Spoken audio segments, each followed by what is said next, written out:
Hello everyone, আসসালামু আলাইকুম। অনেকেই আছেন ফার্মের মুরগি একদমই পছন্দ করেন না। তো আজকে আমি ফার্মের মুরগিটা একটু অন্যরকমভাবে রান্না করার চেষ্টা করেছি। আর আশা করছি এভাবে যদি ফার্মের মুরগি রান্না করা যায় সবাই খুব বেশি পছন্দ করবে। তো ফার্স্টে আমি এখানে 1 কাপের মতো পেঁয়াজ হালকা ব্রাউন কালার করে ভেজে নিয়েছি।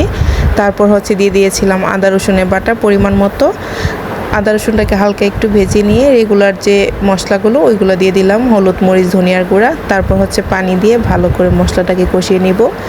আর আজকের রান্নাতে আমি ফার্স্ট টাইম এখানে 2টা আস্ত রসুন দিয়েছি, দেখতেই পাচ্ছেন।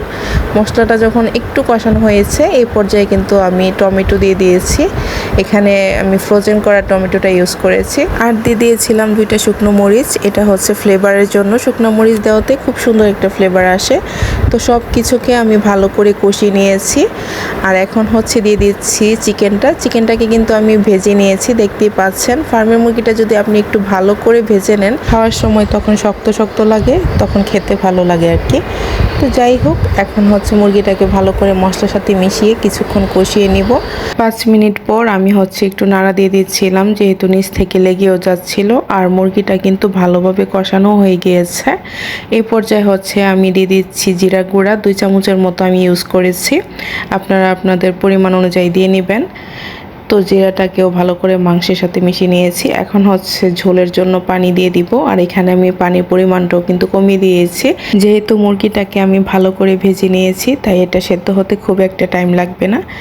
তো এই তো ঝোল দেওয়া হয়ে গিয়েছে। এখন 10-15 মিনিটের মতো আমি এটাকে রান্না করব। তারপর নামিয়ে নিব।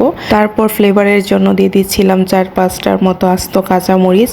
এই সব কিছুই আসলে এক্সট্রা, চাইলে আপনারা এগুলা ছাড়াও কিন্তু রান্না করতে পারেন। যেমন কাঁচামরিচ, ঘি, টমেটো এগুলা ছাড়াও যদি ফার্মের মুরগি ভালো করে কষিয়ে ভুনা করা যায় তো ভালো লাগে খেতে।